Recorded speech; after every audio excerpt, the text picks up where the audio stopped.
레슬링 경력 23년 차, 국가대표 10년 차 수원시청 소속의 김관욱 선수입니다.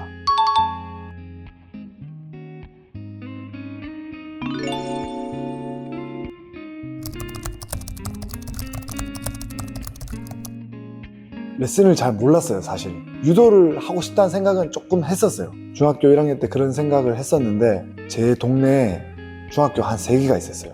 하나는 야구, 하나는 유도, 하나는 그냥 공부하는 학교. 그 3지망까지 있었는데 공부하는 학교가 딱 걸린 거예요. 근데 거기가 공부하는 학교인 줄 알았는데 딱 레슬링 팀이 있었던 거예요.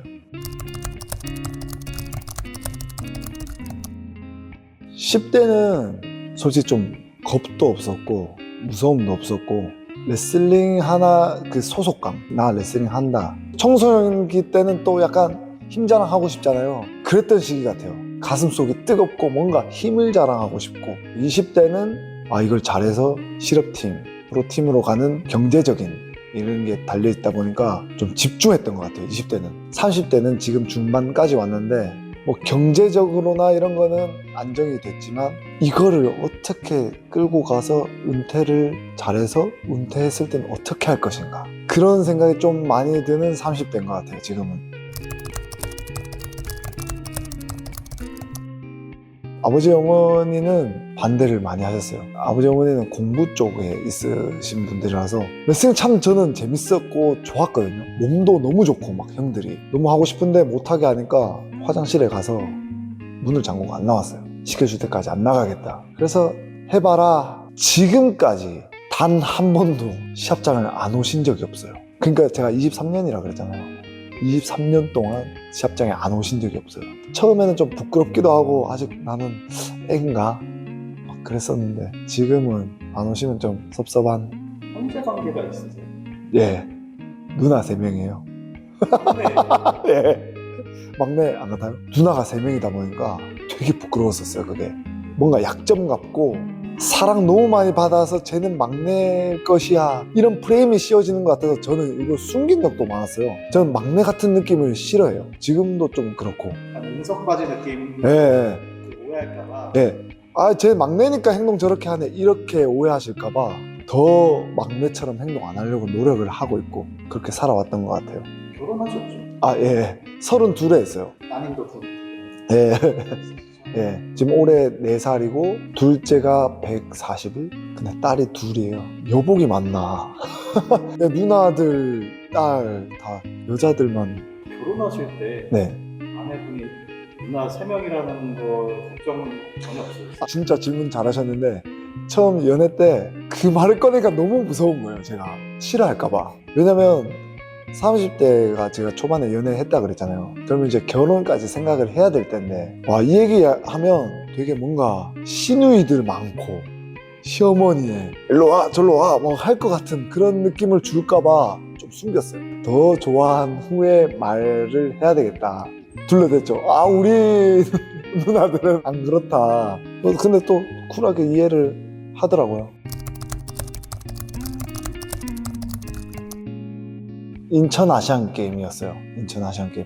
국가대표가 종류가 좀 있어요. 1, 2차가 있는데 1차 우승자와 2차 우승자가 다를 경우에는 3차까지 가는 거예요. 그래서 1차 우승한 적도 있었고 2차 우승한 적이 있었지만 1, 2차 다 우승하기가 진짜 힘들거든요. 1, 2차 다 우승을 했던 적이 딱 인천 아시안 게임 때 그때부터 시작이었어요. 와, 너무 오래됐네. 14년이니까 딱 10년 전이에요. 대표팀은 저는 19살 때부터 들어갔었어요. 국가대표 유망전에서 이제 키우는 꿈나무 선수들이죠. 그때 처음 갔을 때 너무 무서워서 기강이 강했죠. 무섭고. 근데 25세 확실하게 1, 2차를 우승해서 들어간 건 또 처음이에요. 너무 좋았죠. 국가대표 종류가 있다 그랬는데 그게 뭐 유망주가 돼서 뽑혀서 들어갈 수도 있고 1차를 우승해서 들어갈 수도 있고 뭐 1차는 지고 2차를 우승해서 2진으로 들어갈 수도 있고 그게 다 국가대표긴 국가대표예요. 그게. 근데 1, 2차를 우승해서 진짜 국가대표 1진에서 들어간 건 또 다른 거예요. 솔직히 국가대표 생각을 그렇게 하진 않았어요. 목표가 없었던 것 같아요. 86kg급이 전통적으로 올림픽에서 메달이 나오는 체급이었어요. 저보다 윗세대 이제 선배님들 이제 문희재 감독, 지금 감독님 하시는데 문희재 감독님께서 시드니 올림픽 은메달을 따신 분이에요. 그러니까 그런 체급에서 그런 이어지는 전통이 있기 때문에 그 체급은 굉장히 강한 체급이었어요. 그런 체급이었기 때문에 솔직히 남의 이야기 제가 대표를 할 수 있을까? 하다 보니까 제가 다 이긴 거예요. 그 좋긴 좋지, 엄청 좋지. 근데 남의 이야기라 생각하고 있었지만 믿기지 않은 얼떨떨하면서 그냥 대표 생활을 하고 있었어요. 국가대표를 반드시 들어가서 뭘 하겠다 이런 느낌보다는 묵묵히 하다 보니까 맞아요. 그 안에 계속 성장을 하고 있었나 봐요. 예, 그런가 봐요. 그냥 생존? 선수촌 자체가 너무 고강도 트레이닝이다 보니까 정신없이 훈련만 하느라 그런 목표의식이 좀 부족했던 것 같아요. 하루하루 살아남기 위해서 맞아요. 딱 그거예요. 생존 못하고 낙오되는 선수들도 엄청 많아요. 뭐 부상이 당한 선수도 있고 힘들어서 나가는 선수들도 있고. 그러니까 목표가 그때도 생각이 안 났고, 그래서 사람들이 이랬어요. 너는 너무 레슬링을 즐긴다. 이기려고 해야 되는데 즐긴다. 그 생각해보면 그 목표의식이 없었기 때문에 남들이 봤을 때 그렇게 보였을 거라 생각이 드네요. 지금 생각해보면. 올림픽 갔을 때 그전에도 뭐 국제대회에서 메달도 따고 했을 땐 좋았어요. 되게 좋고 그랬는데 올림픽 처음 출전했을 때 리올림픽 2016년 올림픽도 제가 나간다고 생각을 하지 않았어요. 그것도 약간 남의 나라 이야기처럼 그냥 생존만 하다 보니까 그냥 시합 때 시합 해야지 그때인데 국가대표 1, 2차를 우승을 하잖아요. 바로 올림픽 출전이 아니에요. 그게 올림픽을 하려면 1, 2차를 우승하고 국제대회에서 티켓을 확보를 해와야 이제 출전권이 주어지거든요. 첫 번째 대회가 세계 선수권이에요. 세계 선수권인데 5위까지 줘요. 5위까지. 근데 얼마나 힘들어요. 세계 선수권 5등 하기가. 5등 하려면 최소 3판은 이겨야 되거든요. 세계 선수권에서 졌어요. 한 판이고 두 번째 때 독일 선수한테 졌던 것 같아요. 쿼터 대회가 세 번째 기회까지가 있어요. 세계 선수권이 하나 날아가고 두 번째가 아시아 쿼터 대회. 그것도 은메달까지요. 1, 2등. 그것도 얼마나 힘들어요. 그 세계선수권에서 이제 5등까지 빠져나가고 나머지들이 이제 또 하는데 그래도 장난이 아니거든요. 아시아에서 1, 2등 한다는 거는. 거기서 첫 판에 몽골 선수한테 졌어요. 몽골 선수. 몽골 진짜 잘해요. 몽골리안 그게 있죠. 있죠. 몽골리아는 약간 전투민족. 몽골리아한테 10대 0으로 진 거예요. 그 선수가 또 티켓을 그때 확보를 했어요. 1등을 했어요. 저는 그때 3등을 하고 그 선수한테 지고 패자부활전 가서 3등을 하고 그 선수는 나가고 저는 다시 3차로 가야 되는 세계 선수권이 한 번 더 열려요. 세계 쿼터 대회가. 거기도 1, 2등까지인 거야. 와, 그게 너무 힘들죠, 솔직히. 이 아시아에서도 못 따는데 이제 세계로 나면 나머지들이 다 나올 텐데. 날고 기는 애들이 다 나오는데 그것도 약간 남의 나라 이야기라고 생각을 하다가 대진표가 딱 나왔어요. 전날 너무 긴장되잖아요. 봤는데 첫 번째, 두 번째까지는 할만할 것 같아요. 총 4판을 해야지 2등 확보예요. 4판을 이겨야지. 근데 3판째 때 세계 유니버시아드에서 금메달 리스트가 나온 거예요. 걔도 못 빠진 거야. 걔도 티켓을 못 딴 거예요. 그 선수가 저랑 붙는데 사람들이 고생했다고 이제 약간 지는 거를 확정한 것 같아. 끝까지다. 저도 그런 생각을 하긴 했어요. 고생했다. 그냥 2판 이긴 것도 막 약간 이런 분위기였어요. 저도 약간 그랬고. 근데 눈물이 나는 거예요, 샵 전에. 이거 끝나면 올림픽 못 나가고 그냥 끝. 언제 또 올지도 모르고 눈물을 나오더라고요. 좀 자존심도 상하고. 근데 그 운 덕분인지 눈물을 흘리니까 긴장이 안 되는 거야, 갑자기. 한번 울고 나니까. 스트레스 같은 게 압박이랑 그런 게 배출됐나? 네. 모르겠다. 그냥 할란다. 되든 안 되든 했는데 10대 0으로 어떻게 이긴 거야. 10대 0으로 박살이 난 거야.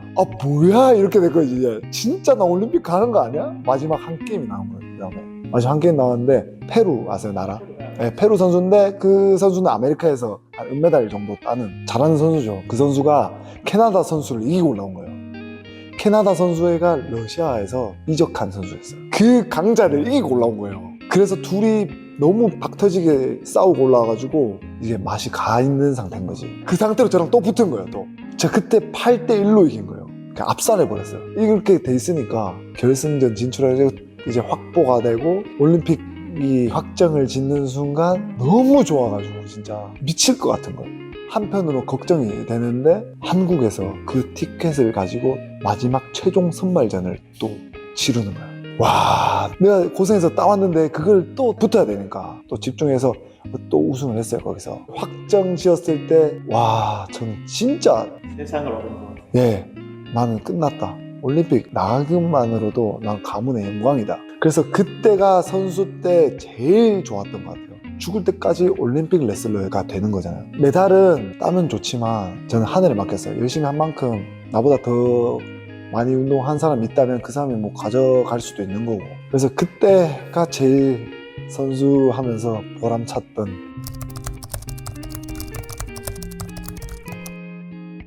그때도 올림픽 때예요. 이제 올림픽을 출전했잖아요.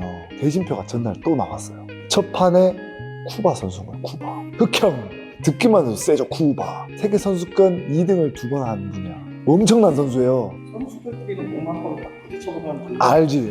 예, 알아요. 연습 때도 한번 했었어요. 연습 때는 제가 이기고 그래서 이거 할만하다. 분석을 하긴 했는데 그 선수를 분석을 한다고 좀 늦게 잤어요. 잠도 안 오고 다음날 시합인데.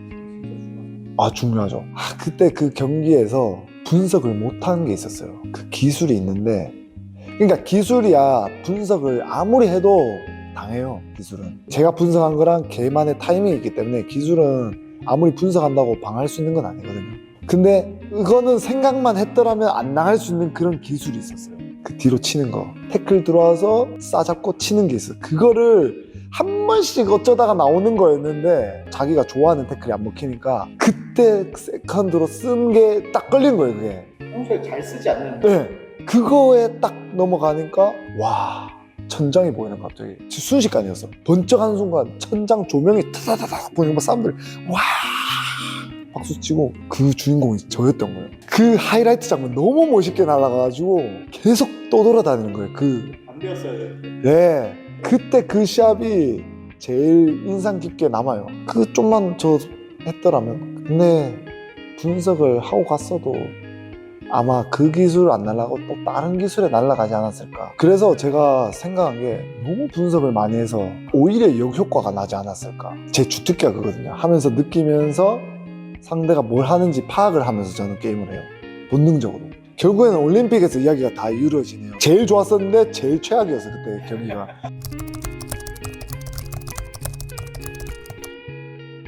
그게 부모님 같아요. 저는 현재는 배우자지만 그 전 뿌리부터는 부모님 IMF가 터졌어요. 이제 사업을 하시는 게 있었는데 그게 완전 빠그라진 거예요. 한두 살 때였던 것 같아요. 그때가 딱 90년대니까 제가 90년생이거든요. 그 3, 4살인가? 기억이 나요. 그 집이 너무 넓어가지고 무서웠던 그런 기억이 있는데 이사를 가는 것까지가 이제 기억이 나요. 이사를 갔는데 그 어린 나이에도 퀄리티가 떨어졌다는 느낌을 받았어요. 그 충격이 저도 있었나 봐요. 삶의 질이 확 떨어진 게 느껴지니까 좀 철이 든 것 같아요. 그때부터 우리 집 못 사나 보다 이런 생각을 가지고 집안을 일으키고 싶었어요. 어릴 때부터 내 힘을 가지고 집안을 일으키고 싶고 막 그런 생각이 엄청 컸어요. 그래서 웬만한 거는 다 버텼죠. 그 운동 힘들잖아요. 레슬링으로 처음 들어가면. 그래서 그게 원동력이 됐어요.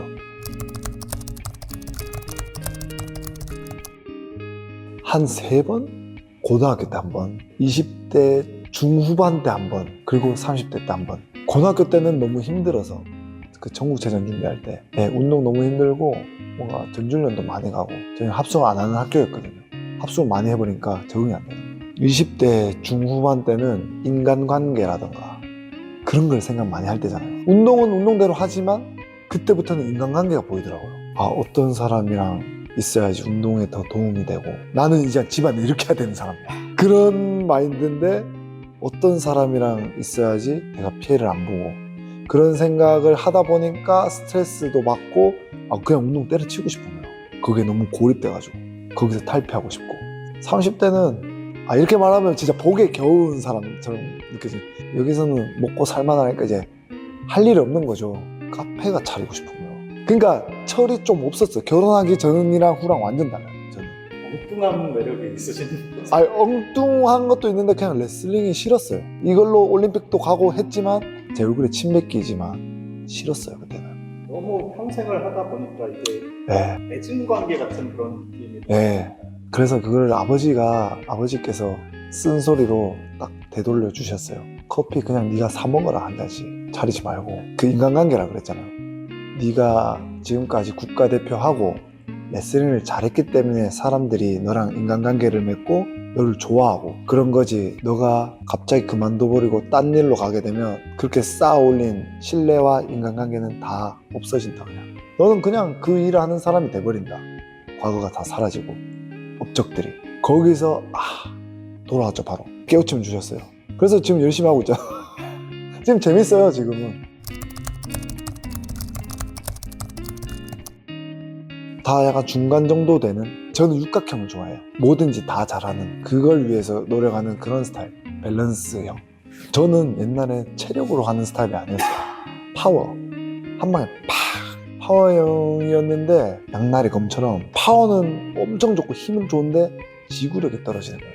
이제 86kg급의 선배들이랑 붙었을 때 최지구력에 골빵된 선수가 있어요. 지구력에 특화된 선수. 와, 그 선수한테는 안 되는 거예요. 처음엔 먹혔다가 처음엔 테이크다운을 성공을 하는데 가면 갈수록 그 파워가 안 나오는 거예요. 그래서 그분이랑 붙으면서 경험을 했죠. 지구력도 필요하구나. 그때부터 지구력을 트레이닝을 했죠. 파워랑 지구력 같이 간 거예요. 이제 거기서 이제 기술까지 좋아야 되는 거예요. 올림픽 레슬러들은 다 잘해요. 메달 따는 분들 보면 힘도 세고 파워도 좋고 기술도 좋고 체력도 좋아요. 뭐 하나가 떨어지면 그거 떨어지는 것 때문에 지는 경우가 많이 생겨요. 하다 보면 취약점 때문에 딱 져요. 선수들끼리도 이제 본능적으로 약한 게 느껴지거든요. 살짝만 밀었는데 얘는 거기가 취약했던 거예요. 하다 보면서 이렇게 이쪽으로 밀었는데 얘가 이쪽으로는 밸런스가 막 무너지는 거예요. 아, 이쪽이구나 얘는 하면서도 느껴져요. 그게 밸런스를 잘 잡아서 기술이 누가 더 좋냐, 육각형이 누가 요만큼이냐 크냐, 그 싸움 같아요. 저는 장난꾸러기 같아요. 장난꾸러기. 장난치는 거 좋아하고. 근데 이제 어느 정도 이제 위치도 올라오고 나이도 들다 보니까 장난치기가 어렵잖아요. 그래서 후배들도 솔직히 어려운데 같이 장난치는 걸 좋아하는데 그게 안 되더라고요. 그게. 터닝 포인트. 이 레슬링 하나로 인생이 바뀌었어요. 어떤 느낌이냐면 그 밑에 구렁텅이에서 점프를 해서 하늘을 날고 있는 듯한 느낌이에요. 인생에서 레벨 계급 따지기는 그렇지만 레슬링이 없었다면 계속 밑에서 구렁텅이에 빠져가지고 있었을 것 같아요. 나를 구원해준. 네, 구원해줬어요. 이거 아니었으면 저는 힘들었을 것 같아요. 가정을 꾸리게 해준. 예, 그걸 조차를 못했을 것 같아요. 제가 레슬링 시작하기 안 왔다면.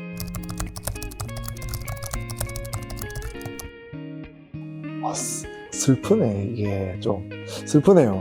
제일 사랑하고 좋아하는 게 레슬링이기 때문에 최대한 오래 하고 싶어요. 근데 몸은 그렇게 안 되니까 최대 4년? 길면 진짜 억지로 해서 5년 이 정도지 않을까. 스포츠 과학이 발전해가지고 뭐 이상 하면 좋겠지 뭐.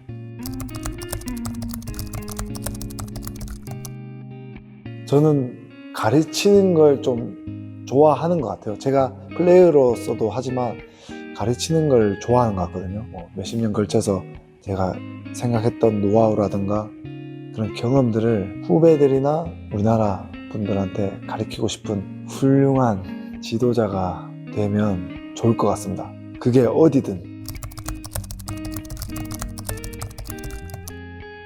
지금 제가 남은 시간까지 나고야 아시안게임과 LA 올림픽이 한 번 남았어요. 그거를 목표로 삼고 하고 싶어요.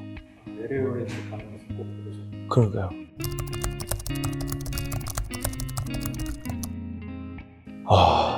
일단 제가 뭐라고 이렇게까지 관심을 주시고 사랑 주셔가지고 사랑 많이 받으면서 막내처럼 잘 지내고 있습니다. 많이 응원해 주셔서 정말 감사하고, 다시 한번 말하지만 제가 뭐라고, 아직은 선수니까 선수의 본분을 똑바로 지키면서 좋은 모습, 멋진 모습, 모범이 되는 그런 선수가 되도록 노력하겠습니다. 앞으로도 많이 응원해 주세요. 챔피언스 클럽 구독과 좋아요, 댓글까지 부탁드리겠습니다.